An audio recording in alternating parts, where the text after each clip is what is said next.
천사의 아침 방문을 찾아오신 여러분을 환영합니다. 오늘도 아침 예배 말씀으로 믿음과 위로의 시간을 갖게 되길 바랍니다. 성도 여러분 안녕하세요. 오늘도 아침 예배에 찾아오신 모든 성도님들을 진심으로 환영합니다. 성도 여러분, 우리에게는 너무나도 기쁜 소식이 있죠. 그것은 바로 예수님께서 이 땅에서 하늘로 올라가실 때 우리에게 또 다른 보혜사를 주셨다라는 사실입니다. 이 시간 우리의 영적인 눈을 떠 우리와 영원토록 함께 하시는 또 다른 보혜사를 만나게 되시는 아침 예배 시간이 되길 바랍니다.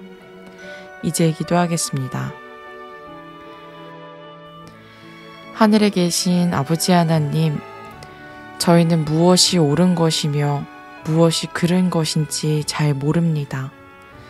그렇지만 오늘의 말씀을 믿음으로 받아들이고 우리에게 지혜를 주시는 성령님과 동행하는 하루 되게 인도하여 주시옵소서. 아버지 하나님, 저희가 어떻게 함으로 저희들을 창조하여 주신 그 목적을 가장 완전히 이룰 수 있는지 지도하여 주시옵소서. 죄를 깨닫게 하시고 의의 길로 인도하여 주시고 심판의 기별을 전하며 기뻐하는 자가 되길 원합니다. 저희들을 겸손히 낮춰주시옵고 이 시간 성령의 음성을 귀 기울여 듣는 예배 시간이 될 수 있도록 도와주시옵소서.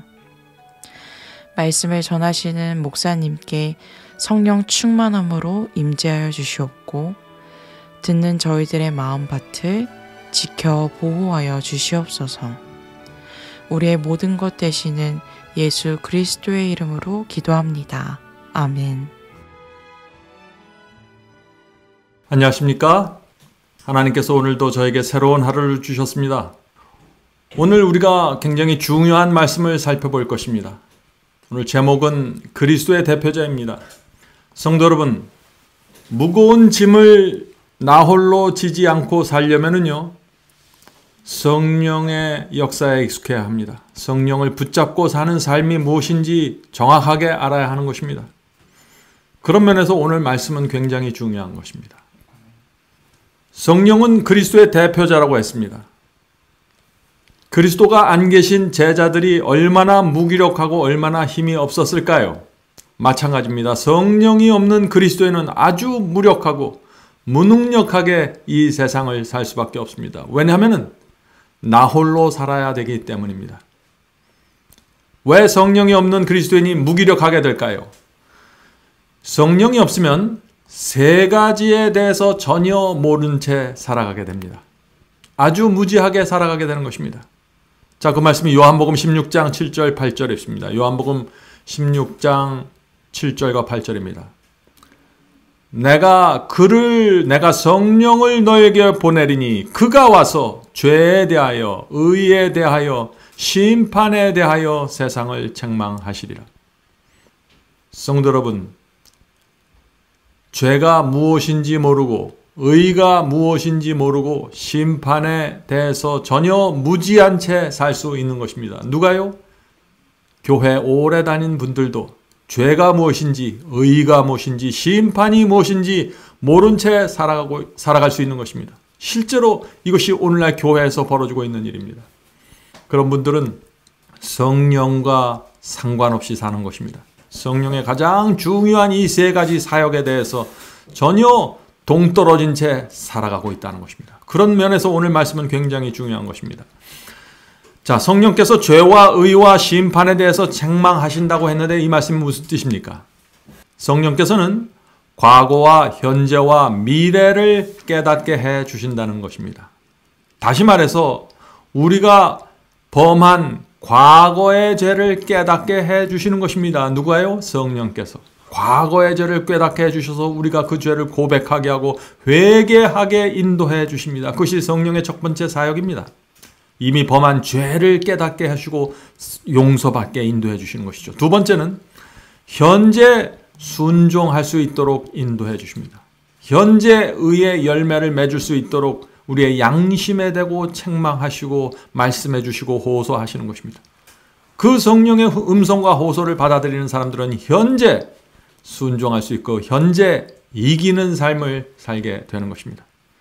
그 다음에 세 번째는 미래에 받게 될 심판을 성령께서 깨닫게 해주십니다.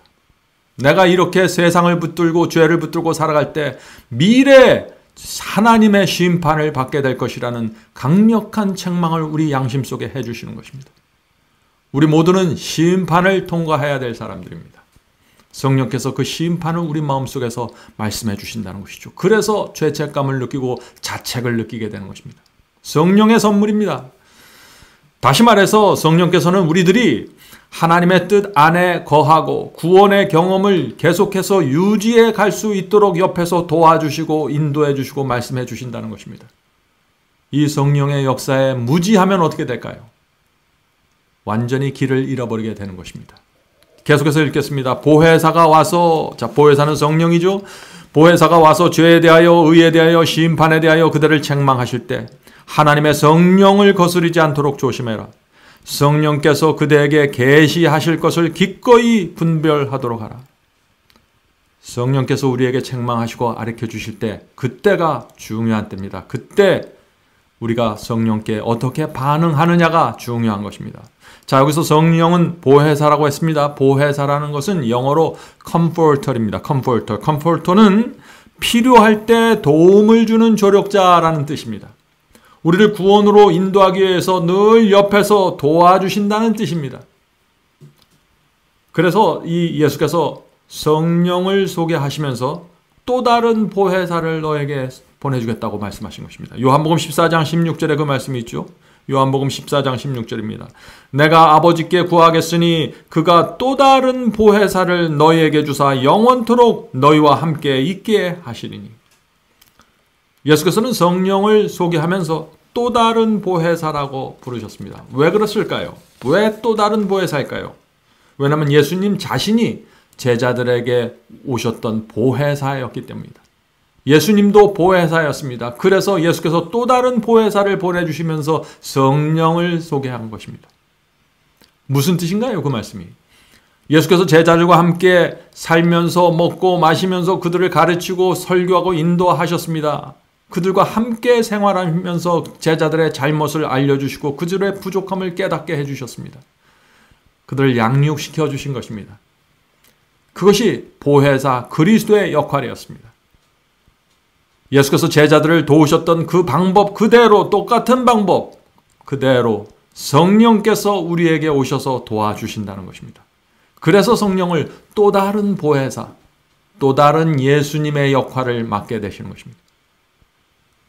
다시 말해서 예수께서 하늘로 승천한 후에 이 땅에서 예수님을 대신할 또 한 분의 보혜사를 보내주셨는데 그분이 성령이고 우리는 그래서 성령께 익숙하고 성령께 날마다 나가서 말씀을 들어야 되는 것입니다. 제자들이 아침마다 일어나면 예수님에게 나가서 그분의 말씀을 받고 그분의 인도를 받은 것처럼 우리도 아침마다 일어나면 오늘 하루 나를 인도해 주실 성령께 나가 그 보혜사를 받아야 되는 것입니다. 보혜사란 컴포터는 항상 우리 곁에 계셔서 위로하며 길을 인도해 주는 분이라는 뜻입니다. 자, 그런데 이 성령 보혜사는 우리가 원하고 간구하고 필요로 해야만 우리에게 오셔서 적극적으로 역사하실 수 있는 것입니다. 우리가 관심이 없고 우리가 무관심하면 성령께서 우리에게 오실 수가 없는 것입니다. 우리는 온 마음을 다해서 성령을 간구해야 합니다. 성령의 임재에 친숙해져야 합니다. 양심을 통해서 말씀하시는 성령의 음성을 하나님의 음성으로 받아야 하는 것입니다. 성령께서 우리에게 그렇게 역사하고 호소할 때 그것을 받아들이는가 거절하는가에 따라 우리의 운명이 결정되는 것입니다. 성도 여러분, 굉장히 중요한 것이죠. 오늘 하루 우리가 성령의 음성, 우리 양심 속에서 말씀하시는 성령의 음성을 들으면서 살아간다면 그것은 오늘 성령을 붙잡고 동행하는 삶이 되는 것입니다. 계속해서 읽겠습니다. 진리의 원칙들을 받아들이도록 그대의 자아의지 곧 특별히 그대 자신에게 오랫동안 우상화된 습관들을 굴복시켜라. 성령은 진리의 영이기 때문에 우리가 진리와 접촉할 때 성령께서 가장 크고 분명하게 역사해 주십니다. 우리가 성경 말씀을 읽고 또 어떤 중요한 설교 말씀을 들을 때 성령께서 우리 속에서 이것이 진리니 이것을 받아라, 이렇게 해라 저렇게 해라 말씀하십니다. 진리가 무엇인지 확증을 마음속에 주시는 것입니다. 하나님의 뜻이 무엇인지 우리 속에 말씀해 주시는 것입니다. 그때가 중요하다는 것입니다. 그때 오랫동안 붙잡고 있던 우상이 우리를 잡아내리려고 하는 것입니다. 성령을 거스리려고 하는 것입니다. 그때 중요해야 되는 것입니다. 우리 마음속에 진리가 자리 잡으려고 할 때 그때 문제가 생기는데 어떤 문제가 생긴가요? 오랫동안 우리가 붙잡고 살아온 잘못된 원칙과 잘못된 교리와 잘못된 복음이 진리와 충돌하게 되는 것입니다. 내 속에 있는 우상이 진리의 말씀을 거절하려고 하는 것입니다. 성도 여러분, 그때 중요한 것입니다. 성령께서 우리 속에서 진리의 확신을 주실 때 그것을 무시하지 마십시오. 여러분이 진리의 길을 가려고 할 때, 우상이 여러분의 길을 막으려고 할 때 거기에 굴복하면 안 되는 것입니다. 성령께서 인도하시는 길을 가셔야 되는 것입니다. 성령을 거스리고 성령을 슬프게 하면은 길을 잃어버리게 됩니다. 조심해야 되는 것이에요. 옛날 제자들이 예수님의 인도하심을 거절하고 무시하고 자기의 길을 걸어갔다면 어떻게 됐을까요? 예수님은 제자들은 그때 업으로 살다가 세리로 살다가 그렇게 슬프게 허망하게 인생을 마치고 말았을 것입니다. 우리도 마찬가지입니다. 지금 보혜사 성령께서 오셔서 우리를 날마다 인도하실 때 그것을 무시하고 거절하고 외면하면 이 세상을 그냥 허망하게 살다가 사라져버리는 것입니다. 자, 계속해서 읽겠습니다. 무한한 희생과 고난의 값을 치르고 그리스도께서는 그리스도인 싸움에서 성공하는 데 필요한 모든 것을 우리에게 제공하셨다. 성령께서는 능력을 주셔서 사람이 이길 수 있게 해 주신다. 자, 여기 중요한 말씀이 나옵니다. 그리스도께서는 누구에게 힘과 능력을 주신다고 했죠? 그리스도인 싸움에서 성공하는 데 필요한 것을 제공하신다고 했습니다. 성도 여러분, 성령께서 어떤 사람을 그렇다면 도와주시고 힘을 주실까요? 죄와 유혹과 싸우는 전쟁에 나가서 승리하기 원하는 사람들을 집중해서 도와주시는 것입니다. 성령께서는 우리가 하나님과 사탄의 전쟁에서 나가서 투쟁하면서 이기려고 할 때 적극적으로 우리에게 오셔서 도와주신다는 것입니다. 우리의 승리를 통해서 하나님께 영광을 돌리게 하기 위해서 성령과 천사들이 우리를 도와서 역사해 나가는 것입니다. 성도 여러분, 이것이 성령의 역사에 있어서 굉장히 중요한 것입니다. 오늘날 교회에서 사라진 신앙이 무엇입니까?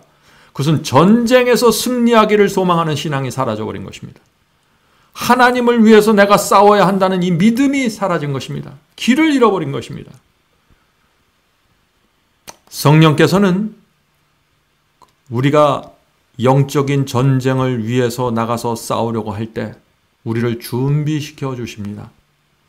그래서 내 불완전함과 내 실수와 내 연약함을 깨닫게 해주시고 고쳐주기를 원하시는 것입니다.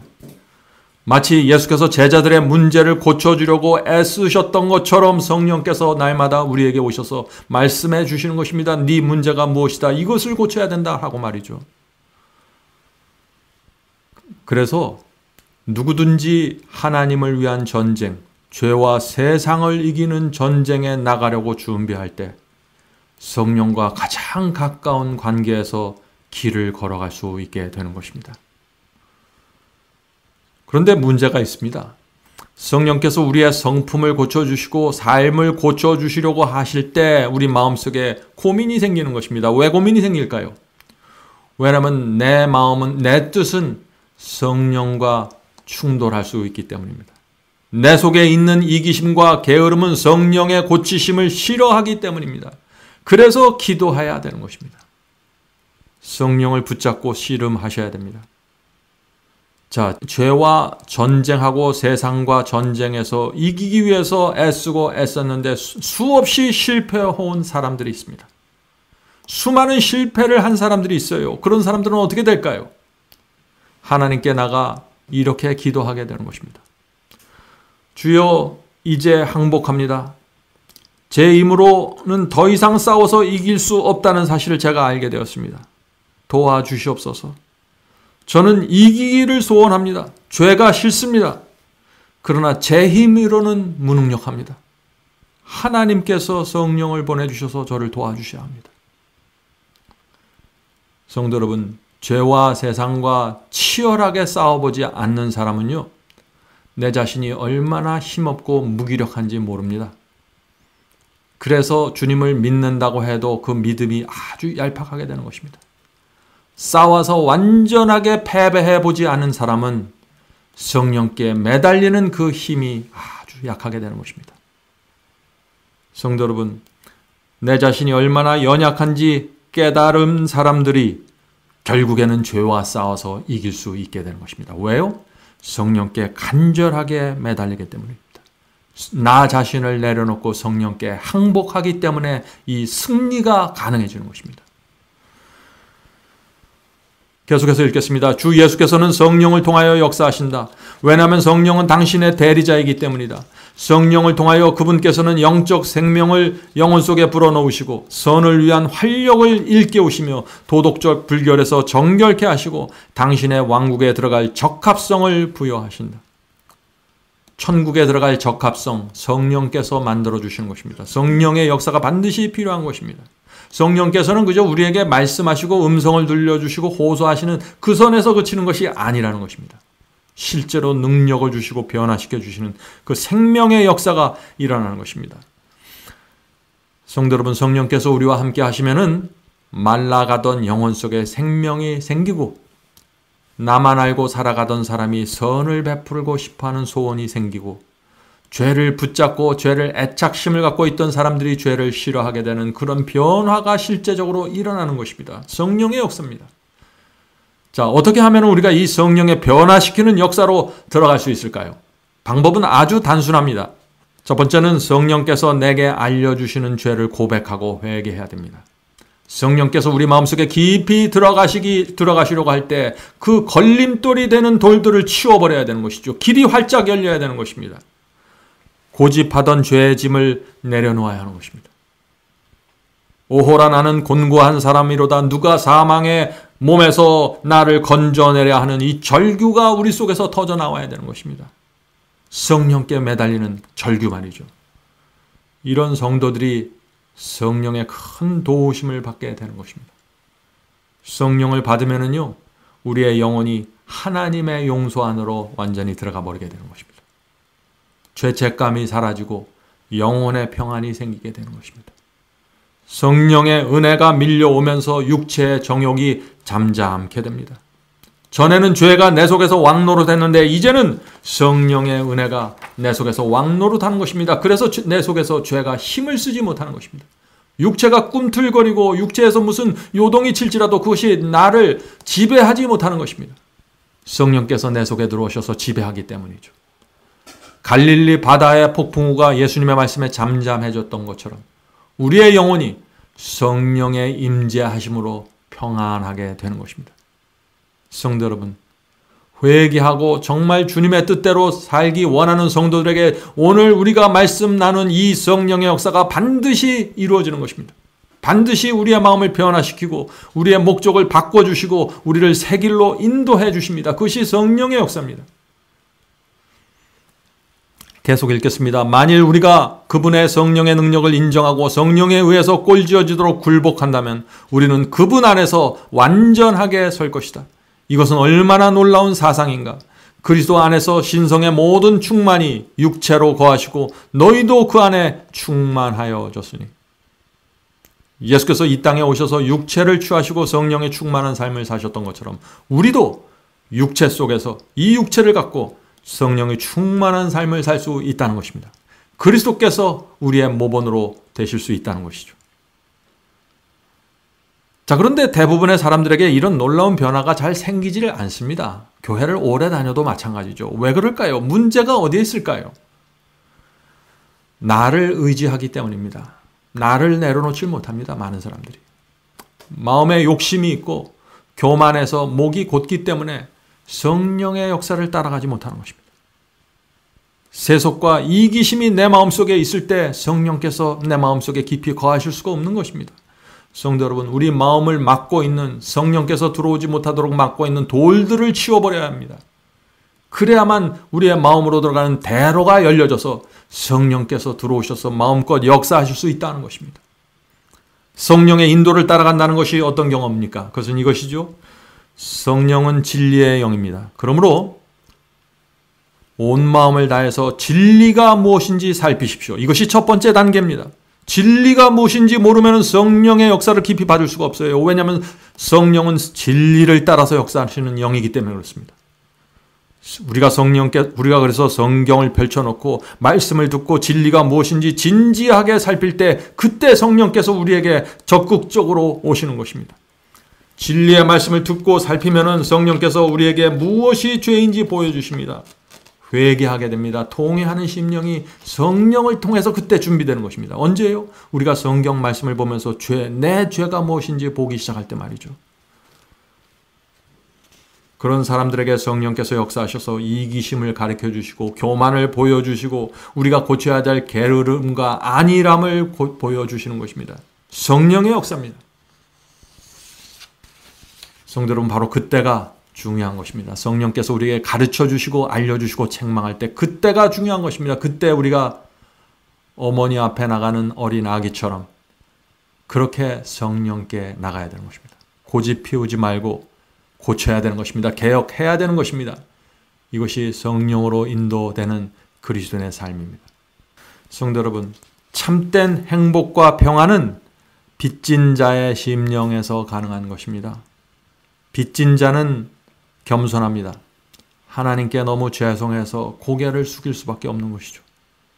그래서 혹시 내가 죄를 범하고 내가 부족한다면 언제든지 빨리 회개하고 내 잘못을 인정하고 하나님께 나가서 죄사함을 받고 통회하게 되는 것입니다.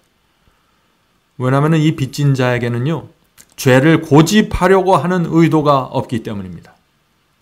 유혹과 시험이 올 때 자신의 연약함을 너무나 알기 때문에 내가 지금까지 이렇게 많은 빚을 졌는데 이번에 또다시 빚을 지면 안 된다는 그 절박함 때문에 하나님께 나가게 되는 것입니다.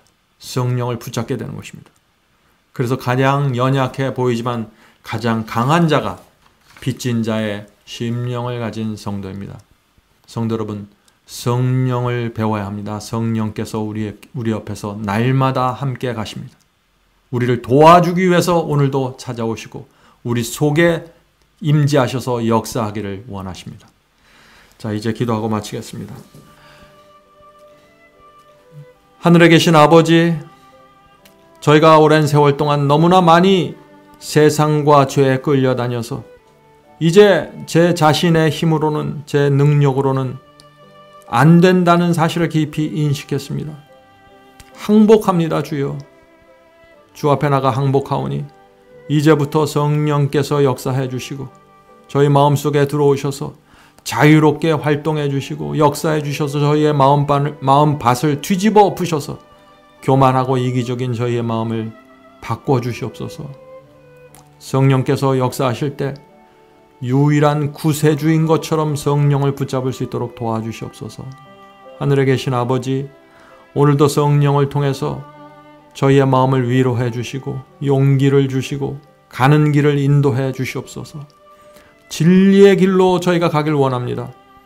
그 진리의 길 안에서 영혼의 평안을 누리고 하늘에서 주시는 완전한 행복과 만족을 갖고 살 수 있도록 도와주시옵소서. 성령을 통해서 오늘도 저희의 몸과 마음을 회복시켜 주시옵소서. 예수님의 이름으로 간절하게 기도드립니다. 아멘. 성도 여러분, 마지막 사명에서는 아침 예배 채널을 유튜브에서 별도로 운영하고 있습니다. 아침 예배 채널에서는 매일 새벽 4시에 예배 영상이 올려지고 있으며 특별히 아침 9시에 예배가 진행됩니다. 아침 9시 예배가 아침 예배 채널의 독특한 특징입니다. 원하시는 분들은 유튜브에서 아침 예배 채널을 별도로 구독 신청하여 주시면 저희와 함께 아침마다 예배 드릴 수 있습니다. 매일 아침마다 하나님의 말씀으로 저희 모두가 주 앞에 나와 예배 드리는 신앙으로 함께 나가게 되길 간절히 바랍니다. 감사합니다.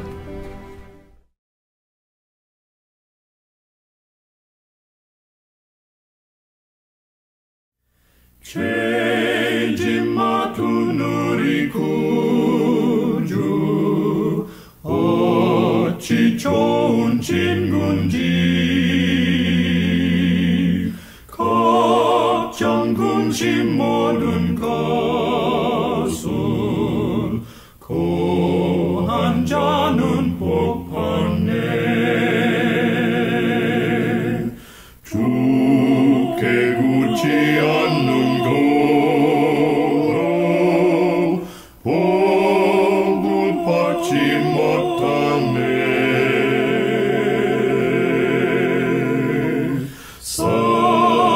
사람들이 어찌하여 모든 것을 거쳤나. 시험 걱정 모든 괴로움 없는 사람 누군가.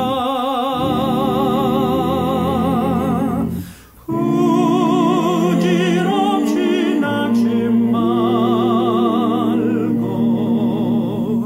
기뻐 도랴고하세. 이런 진실하신 친구